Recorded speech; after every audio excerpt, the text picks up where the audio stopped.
An unsurpassed, penetrating, and perfect Dharma is rarely met with, even in 100,000 million kalpas. Having it to see and listen to remember and accept, I now vow to taste the truth of the Tathagata's words. Good morning.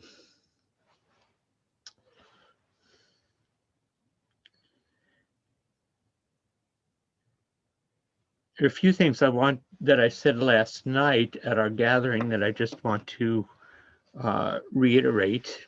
Logistical things. Uh, One is to say that we'll have uh, more opportunities uh, to gather and remember and speak to and about Sojourn Roshi in the next couple of weeks. And at a certain point, which has not been determined yet, there will be a cremation ceremony, and that will be live streamed so that people can see that. The date hasn't been fixed yet, uh, but when we know, all of this stuff will be announced on the website. And also, there's what is called a kudo board on the front page of the website, and maybe Lori or someone can type into the chat the the link for the kudo board, so that it's a wonderful opportunity.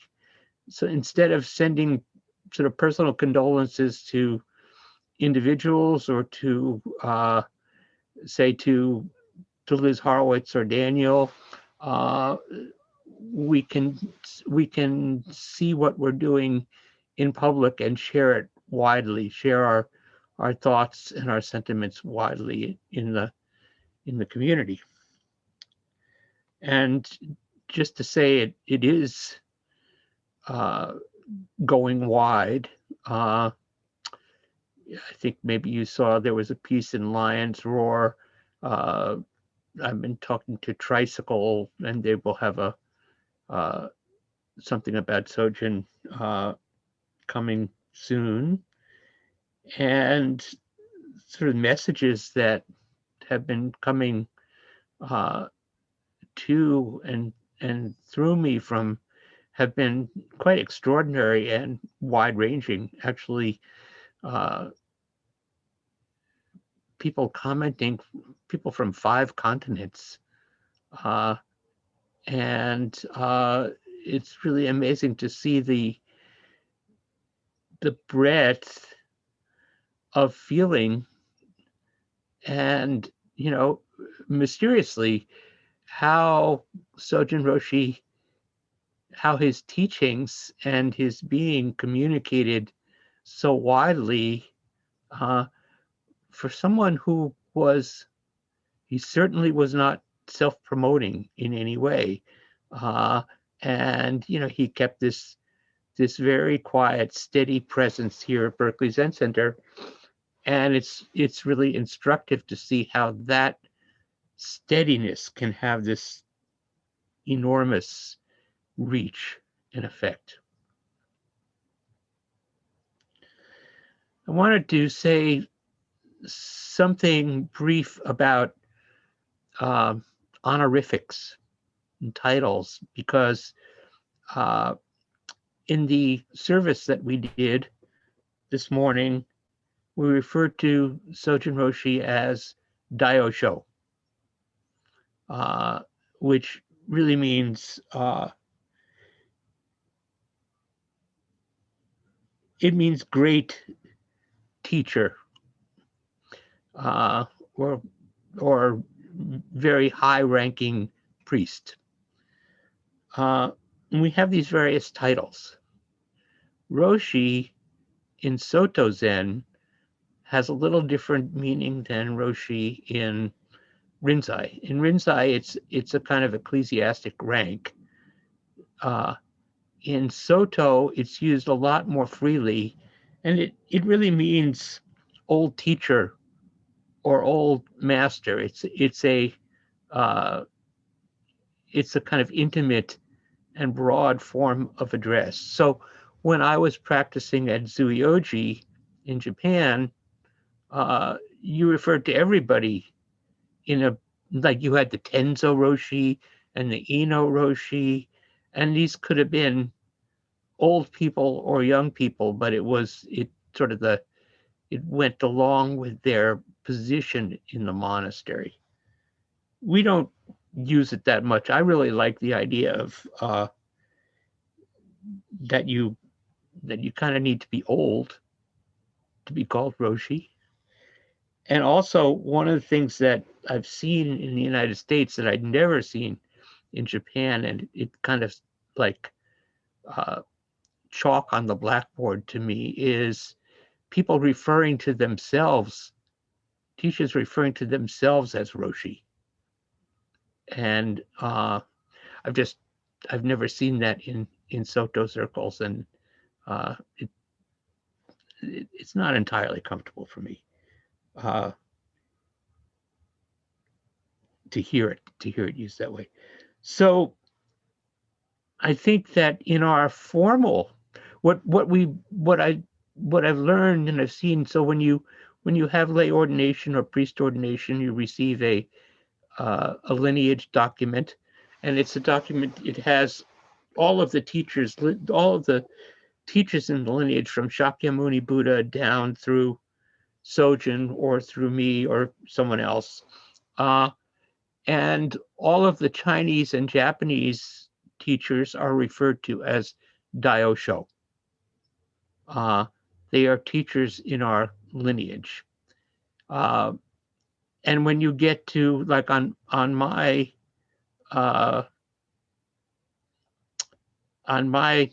lineage paper, after Suzuki Roshi, Shunryu Suzuki Daosho, you have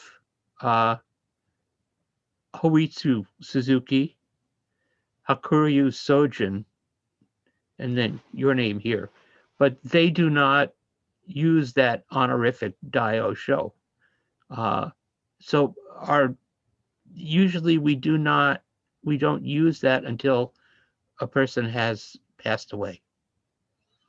And so now, to me, Sojourn is Sojourn Daosho in a formal sense, and in an informal sense, or in the sense that he occupies our minds, that he is alive in our minds, I think of him as Sojourn Roshi. And I realized yesterday that before we have the mountain seat ceremony in a few weeks, I want to have a photograph of him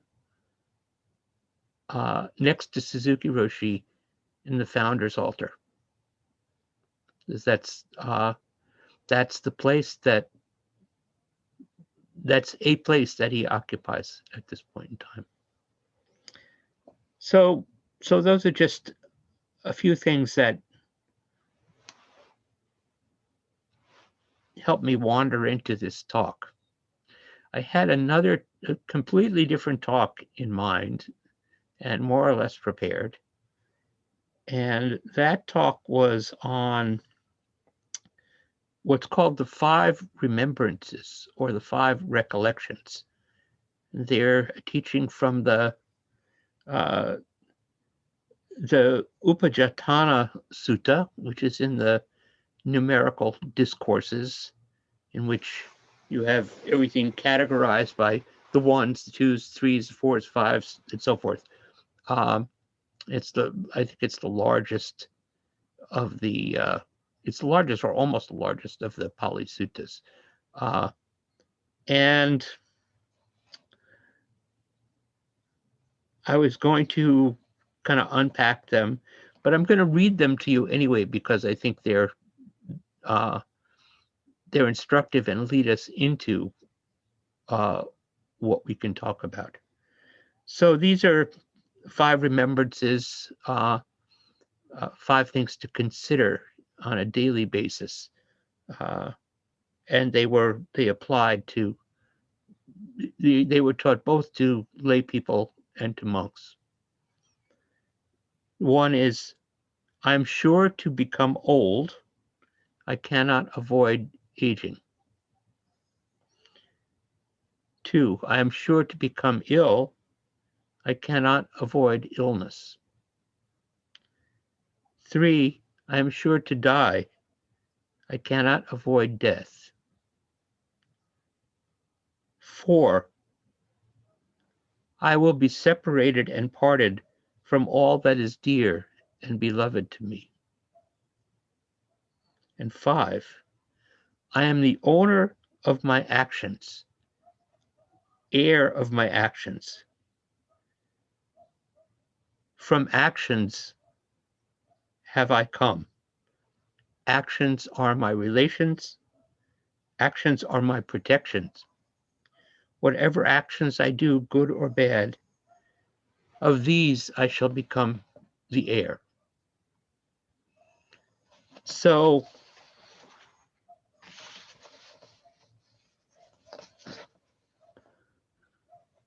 I think that many of these, whether we articulate them in this form or not, are issues that are on our mind. And certainly they've been issues that have been matters that have been on our mind in this period, watching Sojourn in this transition. I mean, it's remarkable because many of us have seen him for so many years. And, it really wasn't until recent months that he looked old. It's really unusual,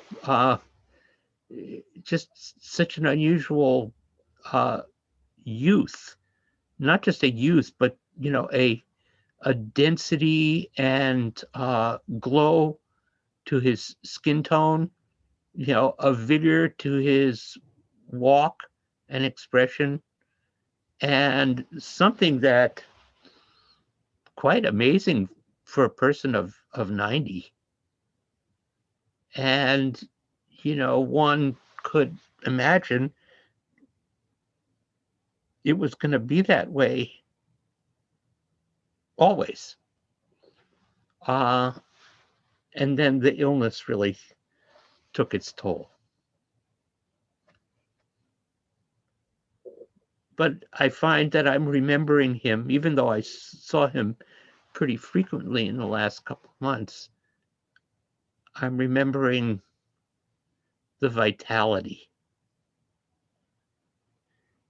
So this is part of, when we talk about the 5 remembrances, it's not just, for me, what that invokes is not just reflecting on the facts of my own life and the issues of karma, but I'm also thinking about Sojourn, calling him up in my memory. So this word, the word for memory, is sati in Pali and smriti in Sanskrit, and often that's the word that we translate as mindfulness. And I've never been in love with that translation.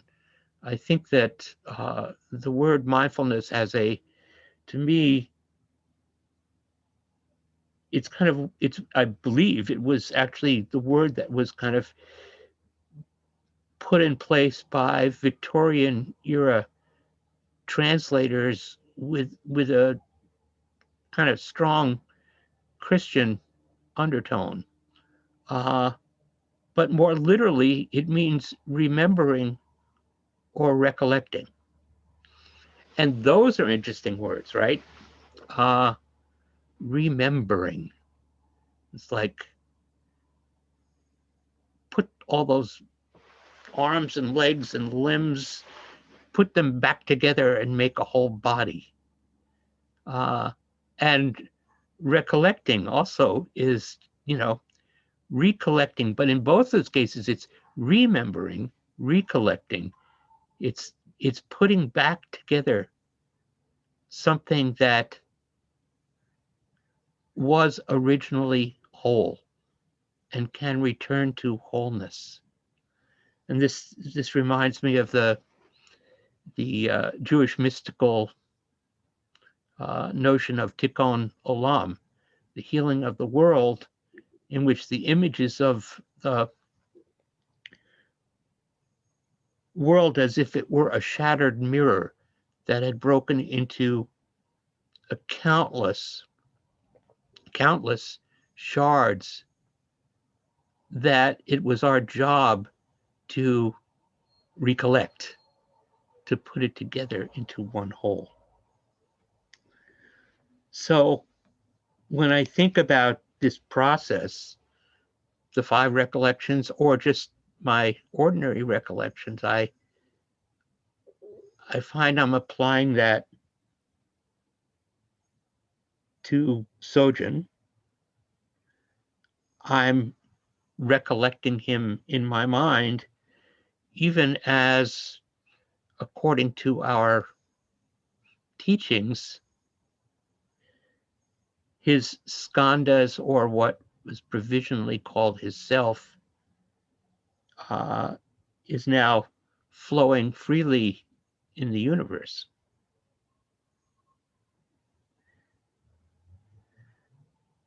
But my remembrance has a lot of very particular aspects to it. I was just thinking of it downstairs.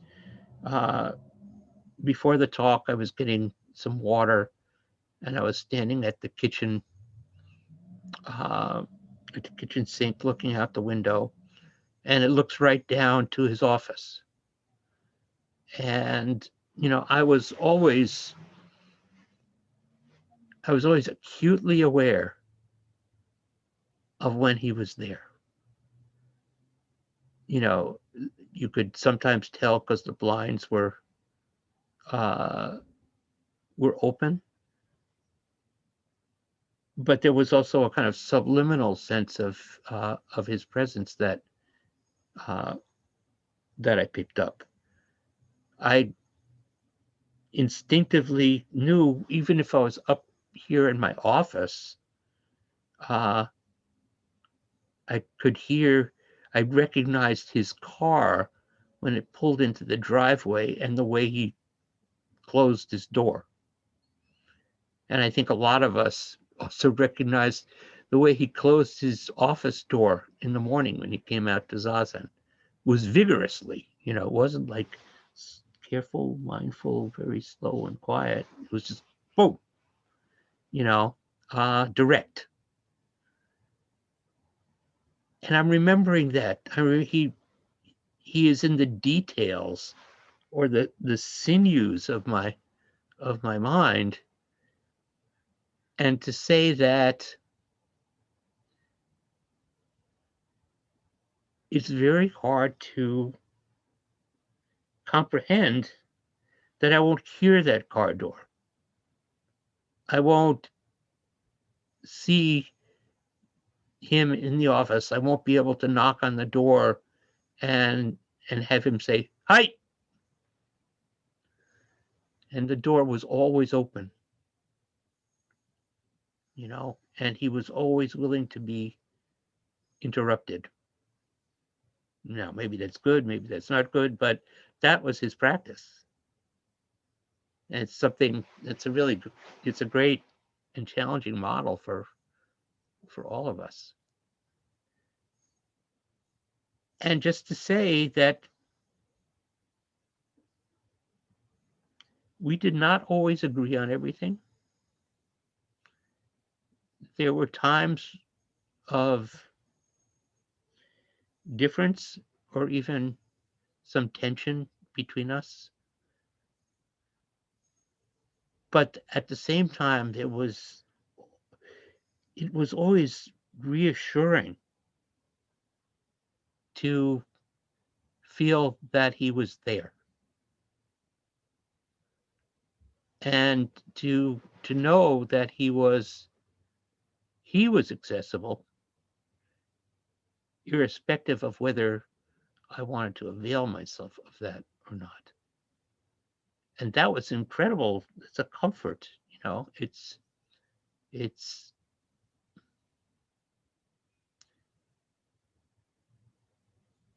it reminds me of the old song, "Motherless children have a hard time when their mother is gone." Well, it's mother or father, perhaps, but there's a comfort, we know, when that person is in the world, and we can turn to them. So the other remembering and recollecting that I am doing is, I think I alluded to this last night for those of you who were there. I feel like I'm gathering bits and pieces of myself, trying to sense and take stock of what shattering or brokenness I am feeling that I'm not even necessarily fully aware of yet. And to know that this was also the practice that Sojourn gave to us, in the same way as it's the practice that Suzuki Roshi gave to his students.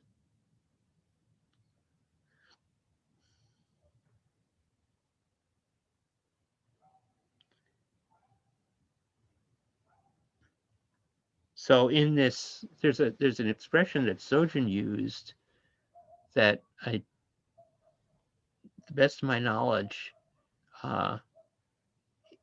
he got it from Katagiri Roshi, and it's a kind of paraphrase of Dogen, that our job as Zen students and the activity of Zazen, which we are doing today, is to settle the self on the self.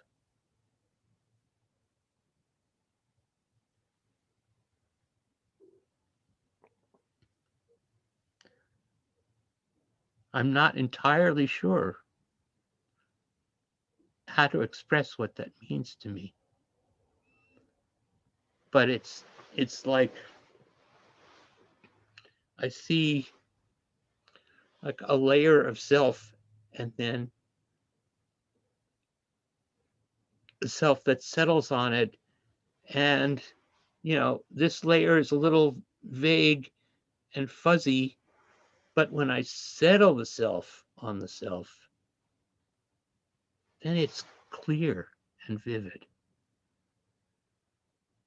And we know that the practice of Zazen, we know that when we finish today's sitting, and we look out the window, there's going to be a clarity and a crispness to our vision, to our hearing, that has been heightened, maybe subtly, by this practice. And I think that that's kind of, it's not the purpose of the practice, it's the action of the practice, to settle the self on the self. And I think it's a really good question to hold. It's like, how do I do that?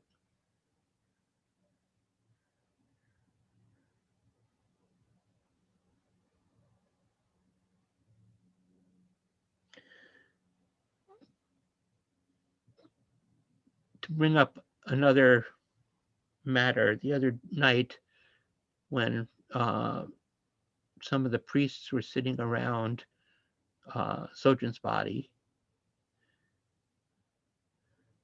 we had a discussion without a conclusion. So, where is he?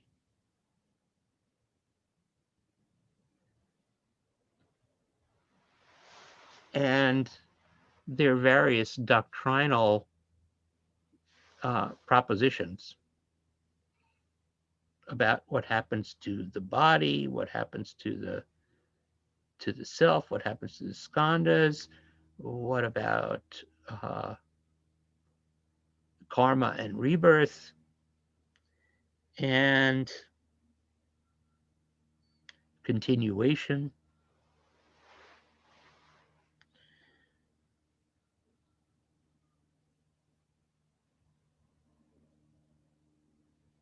There's a line in our funeral liturgy that I've always loved, even though I questioned it. In the liturgy, there's a line that says, "The great mystery is no mystery to him or her now." And that's pronounced with great sureness. And I find it very moving, and I confess it's somewhat unverifiable.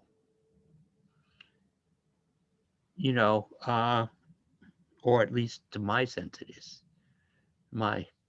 The unenlightened part of me, which is very much alive. I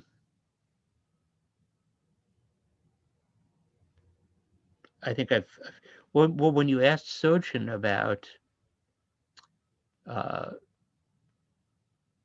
rebirth, I've heard him say several times, "I don't remember." And I really like that. It's like this, to me, it doesn't necessarily make sense that there's not the continuation of your energy or the continuation of your karma, but whether it's life to life, maybe, but it's like that memory, I don't have access to that memory. So I don't really know. We had, I think I've told this story before. I did sesshin at Hokyoji in maybe 1986. Hokyoji was Kategori Roshi's rural center. It was beautiful out in on the border of Minnesota and Iowa, very near the Mississippi River. And you could hear the coyotes and wolves howling at night. It was a pretty wild place.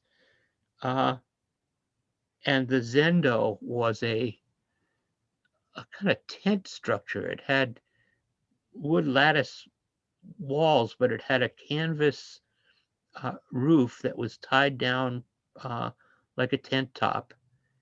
And, at night it was like you were in a big sailing vessel and the wind would be whipping through the yards, through the ties. It was wonderful. So one night during lecture, he said, "Okay, tomorrow I'm going to talk to you. I'm going to explain, because a lot of you have been asking, I'm going to explain about rebirth." So I got excited. A lot of people got excited. Well, we're really going to get the lowdown on this. And he came in for the lecture the next day and started. And he got about 5 minutes into it. And he said, "I can't do this." He said, "The problem is I believe and you don't believe." And so there we are. We are left on our own to meet this mystery.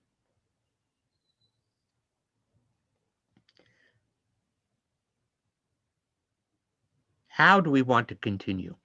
We continue in each other's minds.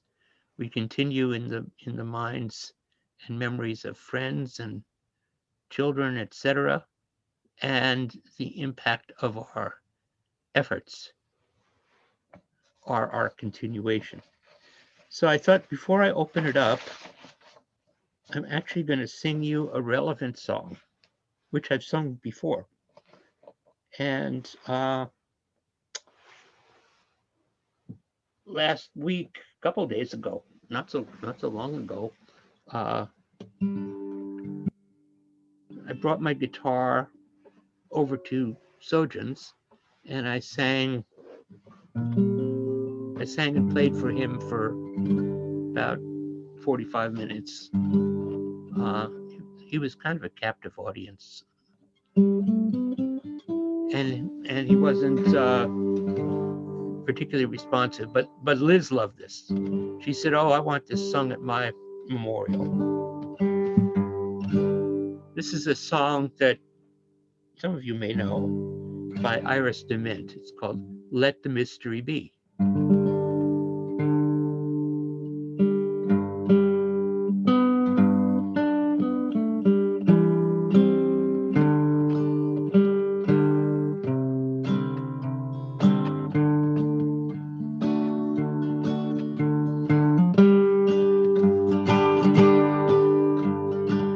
Everybody's wondering what and where they all came from. Everybody's worrying where they're gonna go when the whole thing's done. No one knows for certain. It's all the same to me. Think I'll just let the mystery be.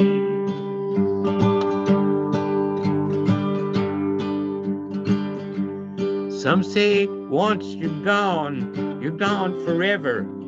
Some say you're gonna come back. Some say you'll rest in the arms of their Savior if in sinful ways you lack. Some say you're coming back in a garden, bunch of carrots and little sweet peas. I think I'll just let the mystery be.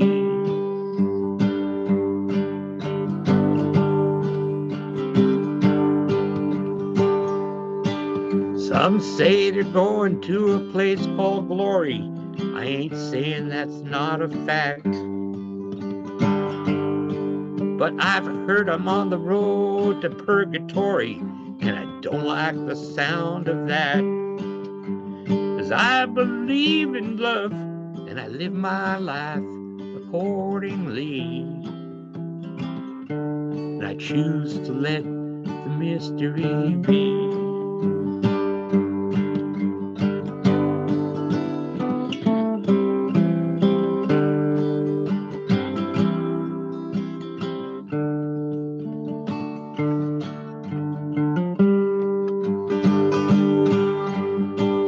Everybody's wondering what and where they all came from. Everybody's worrying where they're gonna go when the whole thing's done.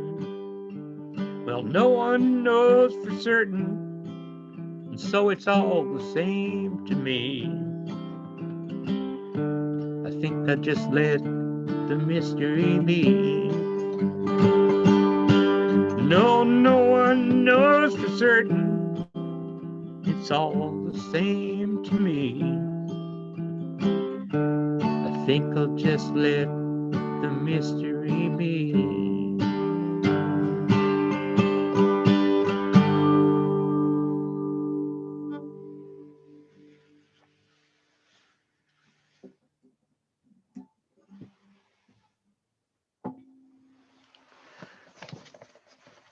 So I think we have some time for questions, reflections, opinions. I'm going to give it back to Mary Beth to describe the process, okay? Okay. So, as you know, things change, right? Zoom has changed its platform. We can no longer raise our digital blue hands in the way that we were used to. What you need to look for is the smiley face with a plus on it that says reactions. If you go to there, you will find that there is an option for you to raise a hand. So if you would like to ask a question, please raise your hand through the reactions, or you can type me a message and I will relay your question. I just have to say, uh, not only is change difficult, but I don't like the idea that they turned this into reactions. But anyway, there you go. Well, and you can go to settings too and change the skin tone of your hand. So go figure.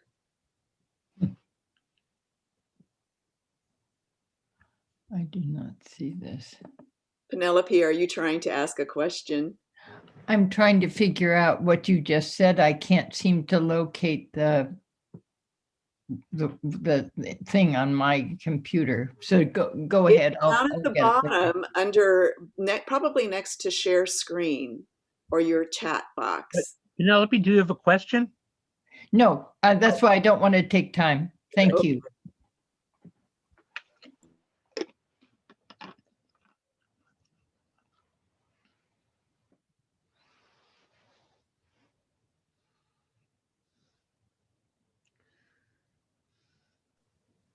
I'm going to call on myself. Who is it? Micah. Hi. Hi. Thank you for that. It's so soothing and comforting to be with family today. So I don't have much to say, but thank you for this song. That was beautiful, and your talk, and it just feels really good to be here. So thank you for that. Thank you for being here. And you were there last night too, right? Yeah, I was not for the whole time, but and then I was late for Zazen this morning, but that's a whole other story. Sorry. Always wonderful to see you, and absolutely family. Yeah. Yeah. No mistake. No mystery. Just to say that was kind of that was really the key reason that I wanted to ordain, was that I realized I wanted to be in this family. And we're more and more we're even in this loss, we are forging family. And so we really need to take care of each other.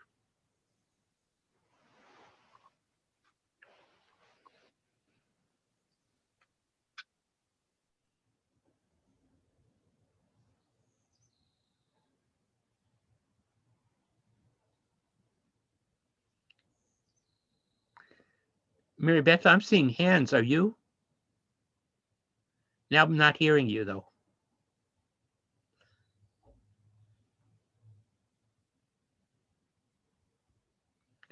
I think she's calling on you, Ed. Go ahead. Thank you. Thank you, Hozan, for your talk. And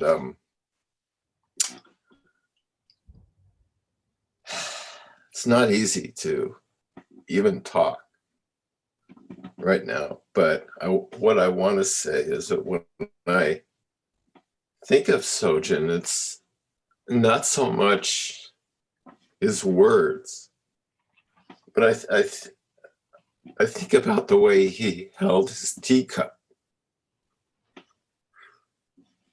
And the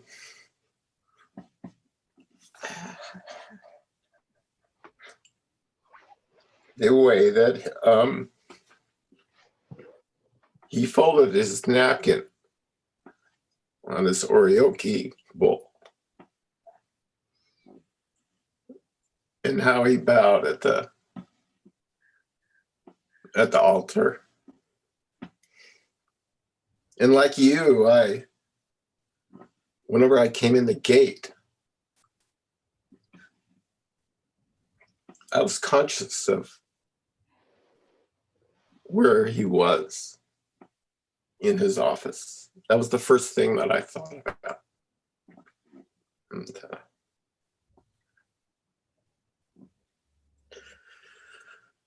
so I'm just sitting with my sadness.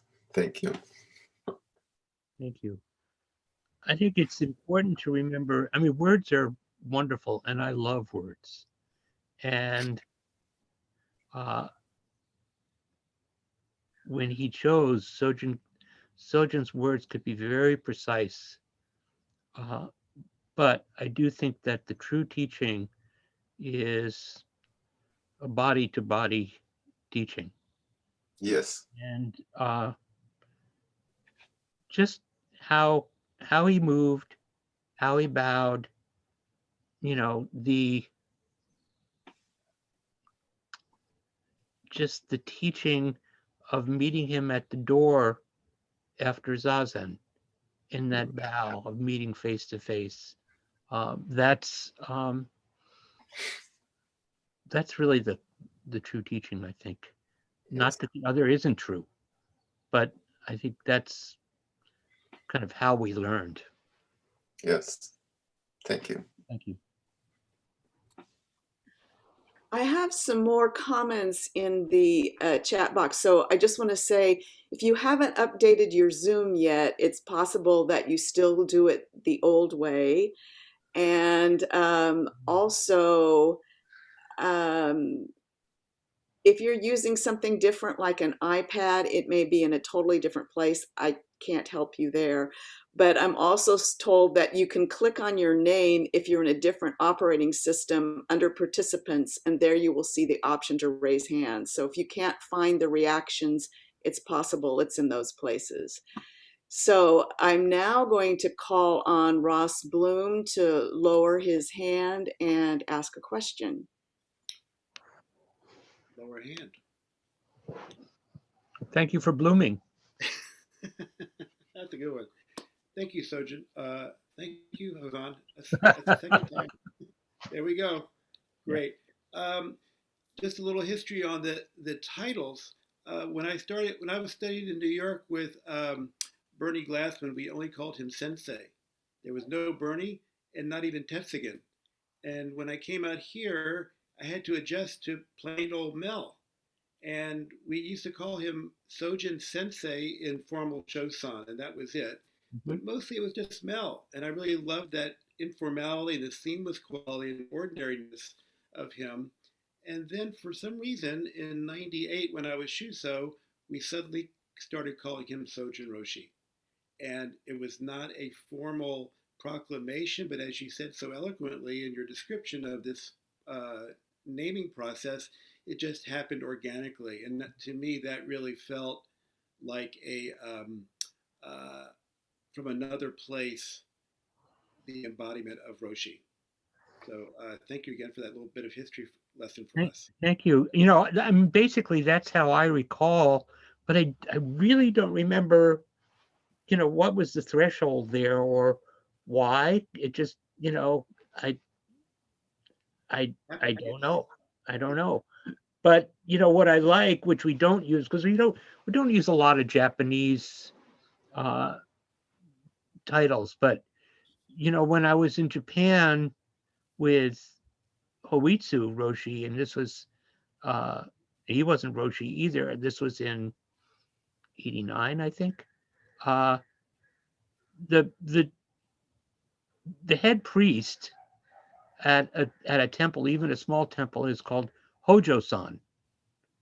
You know, which means Mr. Dharma Hall, and is very intimate.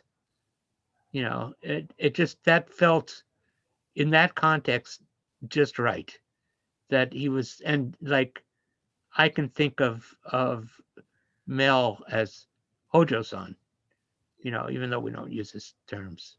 That's nice. Thank you, Hozan. Yeah. I'd like to give a plug to Ed Herzog and his video work on that Lion's Roar posting. It's a great 11-minute snippet of our dear beloved teacher.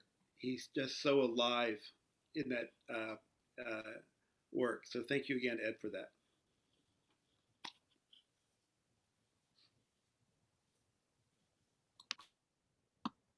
Karen Dakotas, would you like to unmute yourself? Yes.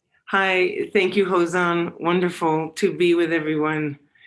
I just wanted to add that I remember I think it was a morning Shosan where we started calling him Roshi. Someone had an interchange with him and asked him about it. And then from that day on, I don't remember who it was, but I remember being there, and it was a lovely transition. It was like this, it wasn't formal, but it was like a lovely moment, and it's a nice memory. So, Roshi. Thank you. I mean, I was very comfortable with that. I mean, he never referred to himself that way. Right, as, right. And it's just like, yeah, he's old enough. He has enough students, he's done enough in this world. Roshi this makes sense to me. Right, and I like that you said we never refer to ourselves. Someone asked me here up in Bozeman, is it time to start calling you Roshi? And I was like, oh my God, no. I don't know what to say to that, but that happened. Yeah. There you go. I had an exchange in Germany at an event that was an interview with His Holiness Dalai Lama, and I was participating in that. And he greets everybody when he comes on stage, and so he walked up to me. I was wearing my robes. He said, "Oh, Zen Master," and I said, "No, Zen Mister." I like Mr. Dharma Hall. You. Thank you again, and lovely to be here. Thank you.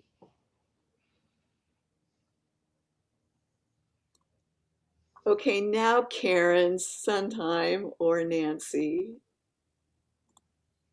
I just wanted to add to this thread. I remember being at a Saturday lecture. It was around 1984, planning his trip to Japan to receive Dharma transmission from Huitsu. Mm-hmm. And this was so new and foreign to all of us.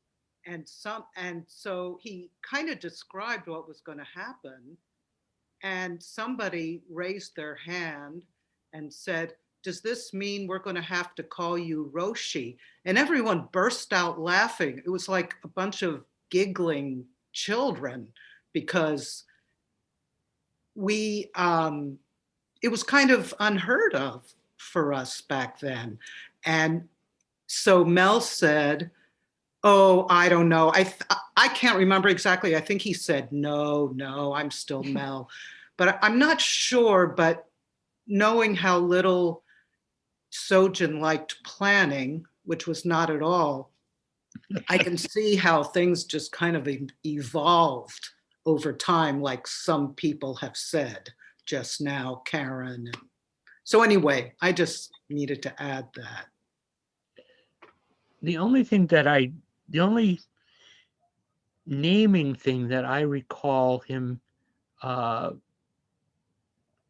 saying something about was that at a certain point, in formal situations, he wanted to be referred to as Sojourn.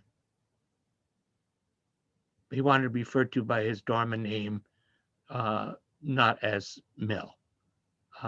And, that took to some degree and didn't take to another degree. But that was not a matter of titles, that was name.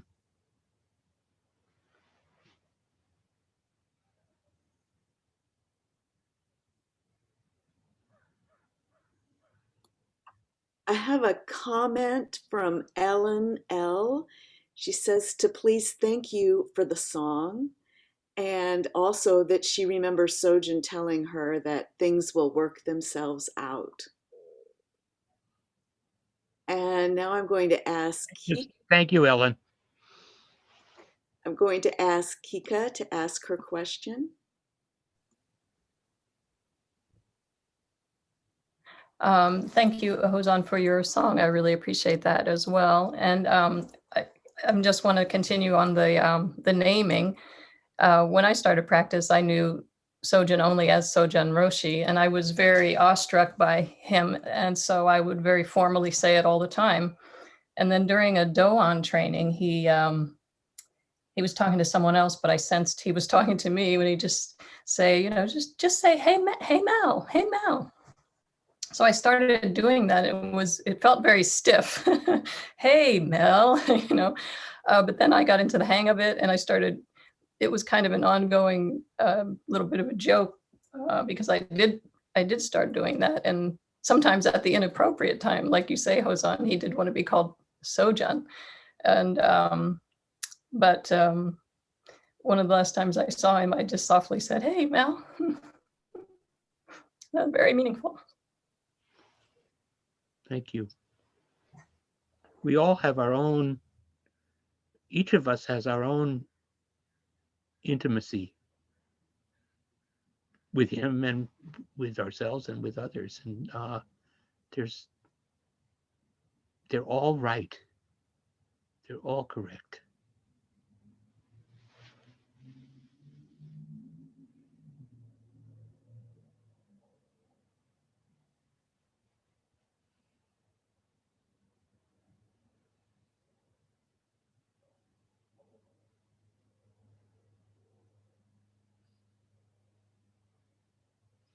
Are there any people who don't usually speak who would like to say something or ask a question?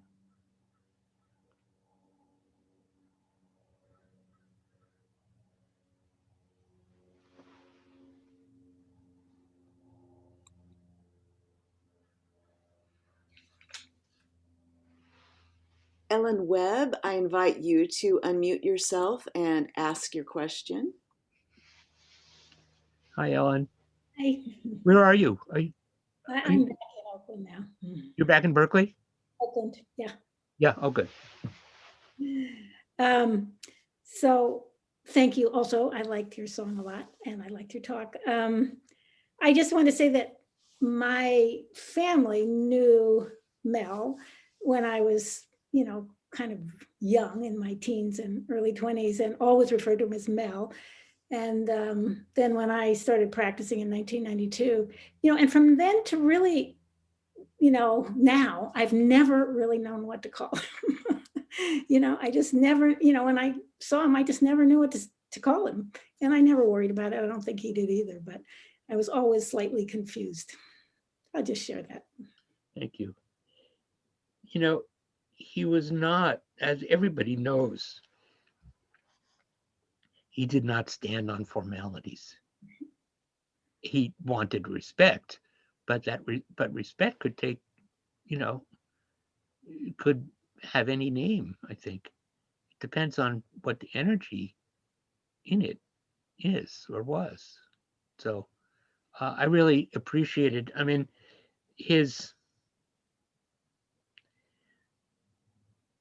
to me, there's something about ordinariness that's really precious.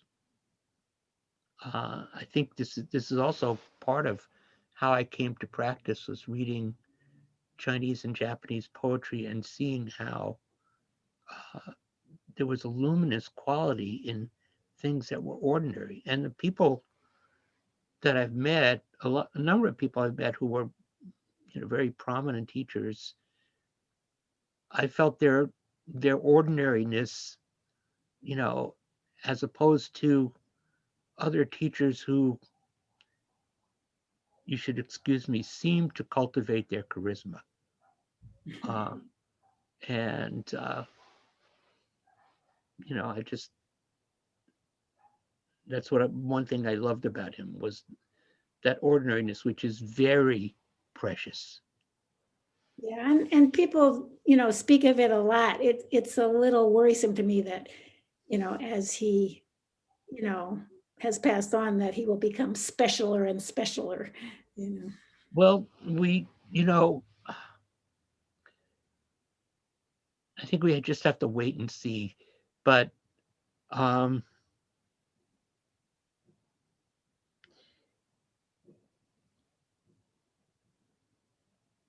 how do we be careful about the canonization and the objectification? And I think some of it is just inevitable. But I think there's, in our community where we've had daily contact with him, we see it's a real person who was, as somebody wrote to me, who was perfectly himself, but not necessarily perfect.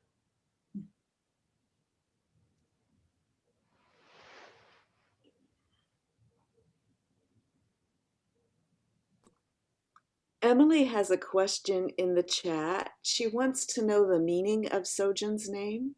Yes, Hakuryu means white dragon, and oh, I'm blocking on Sojourn. Somebody knows. It was in my Is it essence of purity? essence of purity. That's what it is. Yeah. So it's white dragon, Hakuryu, and essence of purity. And the Sojourn part of that name was given to him by Suzuki Roshi.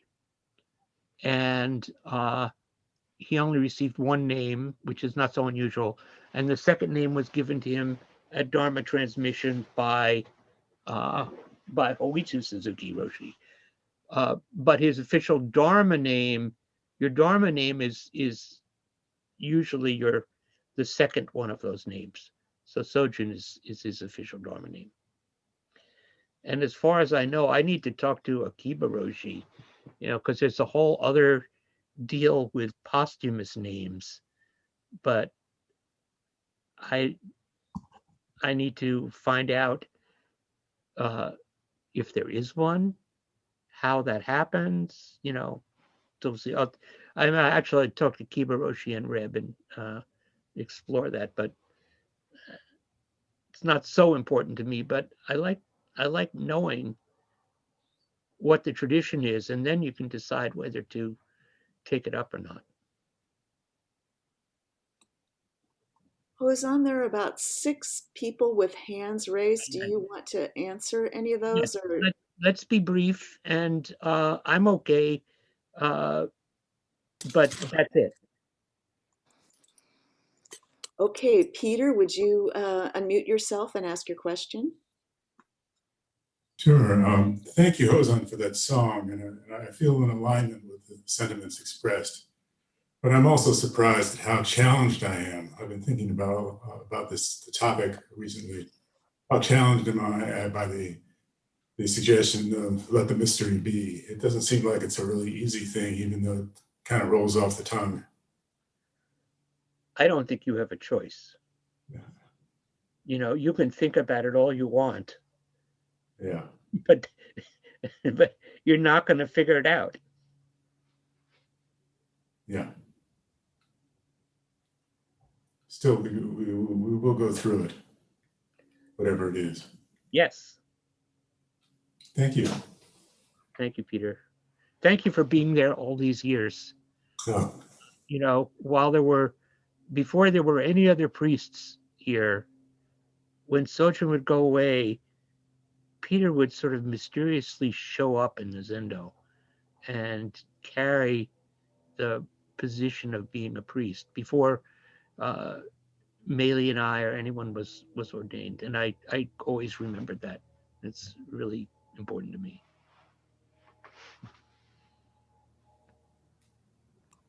Susan Marvin, would you unmute yourself and ask your question?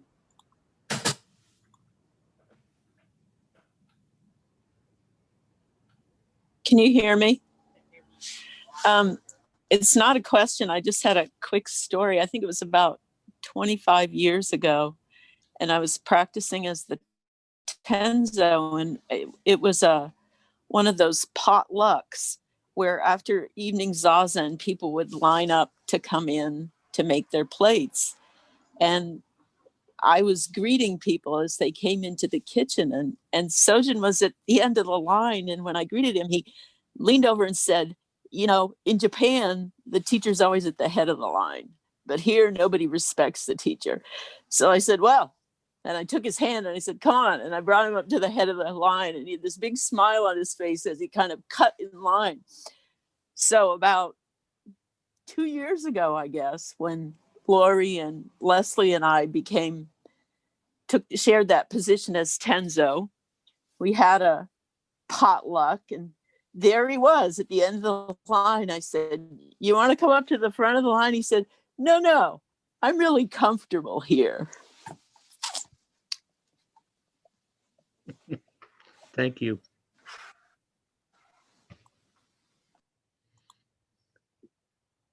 Blake, would you like to unmute yourself and ask your question?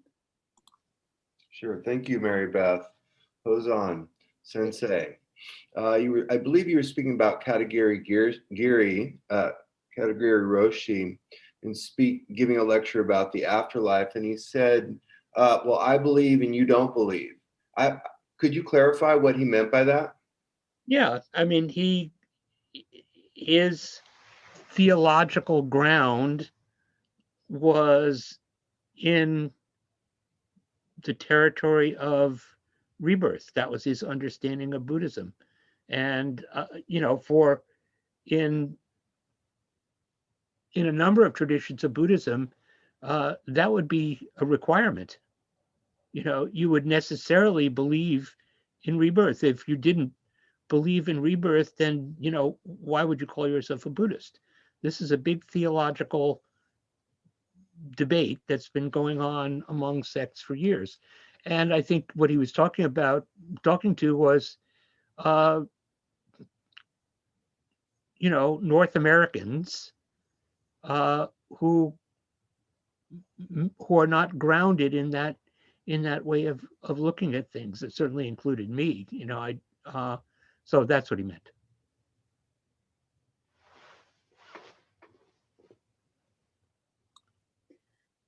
Sue Moon, would you unmute yourself and ask your question? Thank you. Thank you, Alan. Favorite song.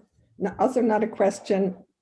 Two quick things. One is Hakuin, the great Zen master, a student asked him, where do you go after you die? And Hakuin said, I don't know. And the student said, what do you mean you don't know? You're a Zen master. And Hakuin said, yes, but not a dead one. So the other thing I wanted to say about Mel, Sojourn, Roshi, was a memory just of the kind of ordinary person who did care a lot about doing things. He didn't stand on ceremony, but he cared about doing things properly and carefully. And that was something I respected and learned from. And I remember back in the day when I used to be in the Doan Ryo, and sometimes I would be hitting the Makugyo, and he'd be standing up at the altar doing the bows and things and tapping his foot. All of a sudden he'd start tapping his foot to get me to get onto the right rhythm because I was going too slow or too fast or something like that. Go, oh no. Anyway, it was a very quiet form of correction, which I appreciated. Good. I'm glad you appreciated it. Many of us have experienced that. I think that I didn't always think he was right. Sometimes I thought, no, I'm on the right. But just to reiterate something that Ellen Chang said yesterday, I mean, I think that his care for things could be articulated as basically don't treat anything or anyone like an object, Yeah, and right. that's the kind of formality of unformality. Thank you.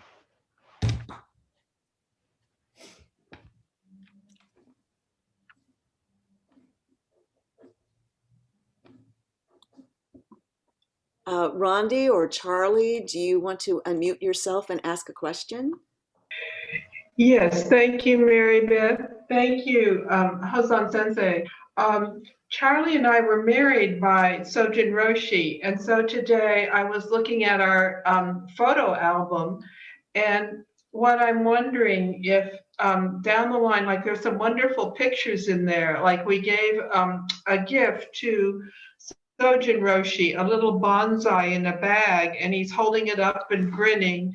And then there are pictures of him during the ceremony, very ordinary, but, you know, very familiar to all of us. And I wonder, I don't know if Ed is still there, I wonder if at some point we're going to have the Ken Burns version of the photo album, you know, like, I think that would be really significant. I guess another photo is of lay ordination that I have, and that's precious too. So I really value those documents, and I think other people would enjoy them, and I'd be happy to share them with people. Thank you. There are thousands of photographs, and presumably at some point when we have the means to do it, they're going to all, we want to scan them all, and they will be part of the archive that's going to Stanford, and will be all then accessible to everybody. But it's a really big project that that somebody has to take on, but we've been talking about the archive committee has been talking about this, and it's, you know, it's right up there as things that we want to do. So yeah. Mary Beth, I just have two quick comments. Before you announced the song, Hozan, I thought you were going to sing "You Are My Sunshine," but then I knew that the song was to be something else. But the words of "You Are My Sunshine" kept running in my head while you were playing a different song. And I want to say one other thing. Ronnie was talking about our marriage. And I went to Sojourn in Dokusan, and I asked him to marry us in the Zendo. And he says, "I don't think so. I don't believe in marriage. They don't last very long." And I said, "Well, we're going to be married one way or the other, and we'd like you to officiate." And he said, "All right, my fee is $200. And when do you want it?" And we gave him a date, and away we went. So the more things change, the more things stay the same. Yeah, that's right. And then he didn't come to the ceremony because he had some event planned after the reception. He didn't come to the reception because he had some event planned after it, you know, at the Zen Center. Yeah, thank you. Just, I'm not going to sing it now, but the other really relevant song is "Que Sera Sera." Very good. Whatever will be, will be. So is that everyone on the list? Yes, it is. Good. Well, thank you very much, and let's enjoy the rest of the day. I'm sorry?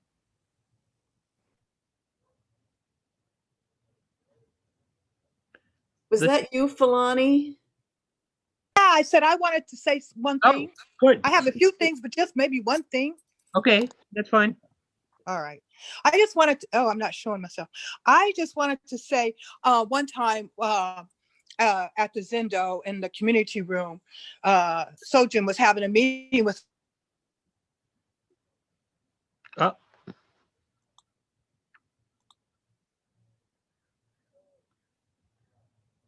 I think we've lost her. Now I want to hear. Are you there, Filani? I am here. Okay. I'm here. You see me? Yeah, now we can. Okay. He wanted to tell me about the name Fulani, that he had learned about it, and I already knew, and I had to pretend I didn't know. I said, I just listened and just kept listening. And so anyway, I just wanted to say that. Yeah, that's what I wanted to say. That's all.